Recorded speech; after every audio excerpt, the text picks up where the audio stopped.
You're watching a segment of The Splash, Greater West Bloomfield's news magazine show.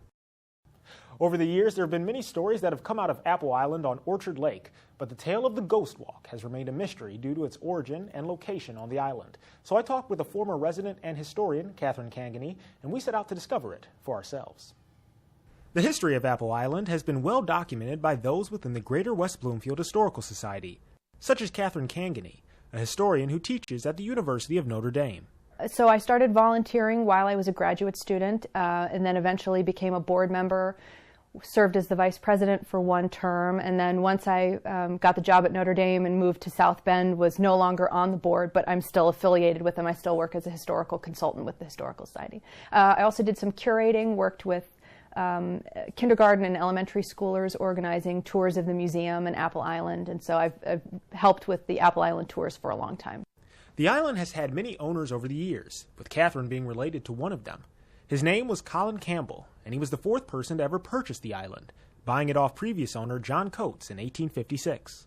This is the foundation of the old Campbell House. This was a Greek Revival one-story house that was built by John Coates, actually the predecessor to the Campbells. He purchased Apple Island in 1851 and built this house shortly thereafter.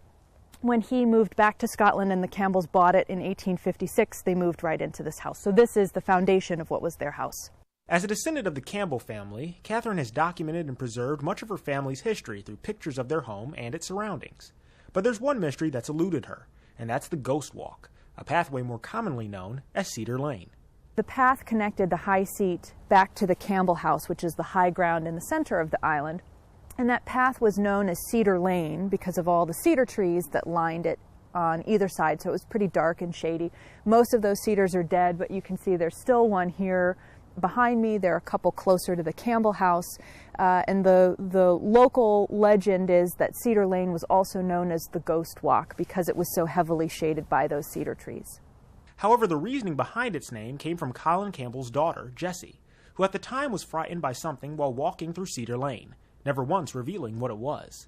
But for Catherine, who has been on the island quite often, she's seen no such thing, even at night. It was amazing. It's so quiet at night, and we camped out along with some other people from the Historical Society the night before the tours began. So it was wonderful. That hasn't happened in my family since probably 1922, I would say, that one of us or multiple of us had spent the night. So it was a fun return to something that used to be quite commonplace in my family.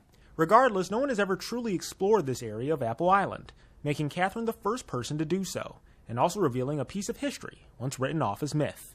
I was not convinced that we were going to find the actual Ghost Walk, but thankfully some of the cedar trees were still there, so it made it easy. And it was fun. It was fun to recover one of the paths that we don't use on the island. Some have survived and still are discernible and are used by tour groups, but this one wasn't, so it was great to find it. For The Splash, I'm Jonathan Jackson. That was quite the adventure, I must say. And thanks again to Catherine for all of her hard work on uncovering this mystery. And if you'd like to see more from this segment, well, you can visit civiccentertv.com/ghostwalk. Thanks for watching a segment of The Splash. To catch the entire show or other segments, watch us on Comcast Channel 15 or AT&T Channel 99. Or look us up online at thesplash.tv and listen to us on WBLD 89.3 The Lakes FM.